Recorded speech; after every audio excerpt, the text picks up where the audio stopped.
आज गांव का मौसम बहुत सुहाना है और यहाँ ढोलू और भोलू नदी के किनारे पानी में तैर रहे हैं। तभी ढोलू भोलू से कहता है, अरे ढोलू, मैं तो बहुत बोर हो रहा हूँ। हमारे पास करने के लिए कोई काम ही नहीं है। जिस पर भोलू कहता है, हाँ ढोलू, सुबह से मुझे कालिया उस्ताद भी कहीं नहीं दिखे। हमारे गांव में तो करने के लिए कुछ है ही नहीं। अभी ये दोनों बातें कर ही रहे होते हैं कि तभी अचानक से इनको कालिया आता हुआ दिखता है और कालिया अपने साथ एक नया चमचमाता हुआ ऑटो लेकर आया था। ढोलू भोलू की आंखें ऑटो को देखकर फटी की फटी रह जाती हैं। ढोलू भोलू कालिया से कहते हैं, कालिया उस्ताद, आपको ये ऑटो कहाँ से मिला? जिस पर कालिया कहता है, ये मेरे मामा लाए हैं मेरे लिए शहर से, और ऐसा ऑटो पूरे गांव में किसी के पास नहीं है।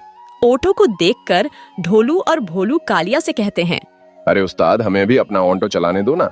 जिस पर कालिया कहता है, बिल्कुल नहीं, यह ऑटो मेरा है और मैं तुम लोगों को यह कभी नहीं दूंगा। और वह यह भी कहता है कि तुम लोग ऐसा ऑटो जिंदगी में कभी नहीं चला सकते। और फिर कालिया अपने ऑटो को लेकर वहाँ से चला जाता है।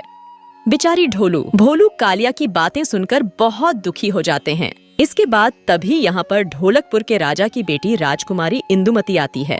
राजकुमारी इंदुमती ढोलकपुर के राजा की बेटी है। राजकुमारी यहाँ आकर ढोलू भोलू से कहती है, क्या हुआ ढोलू भोलू, तुम लोग बहुत उदास दिख रहे हो। तो इस पर ढोलू भोलू राजकुमारी को सारी बात बताते हैं। जिस पर राजकुमारी कहती है, बस इतनी सी बात, मैं अभी तुम लोगों के लिए एक बढ़िया सी चीज लाती हूँ। और कुछ देर बाद राजकुमारी ढोलू भोलू के लिए बहुत बढ़िया वाले स्कूटर बुलवाती है और वह ढोलू भोलू से कहती है कि यह स्कूटर मेरी तरफ से तुम लोगों के लिए तोहफा है।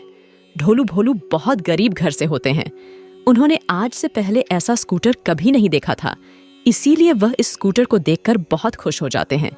और फिर इसके बाद हम कालिया को देखते हैं, जो अपने ओंटो के साथ खड़ा था क्योंकि उसका ओंटो खराब हो गया था। और इसके बाद यहाँ पर ढोलू भोलू अपने स्कूटर के साथ आते हैं। ढोलू भोलू के स्कूटर को देखकर कालिया की आंखें फटी की फटी रह जाती हैं।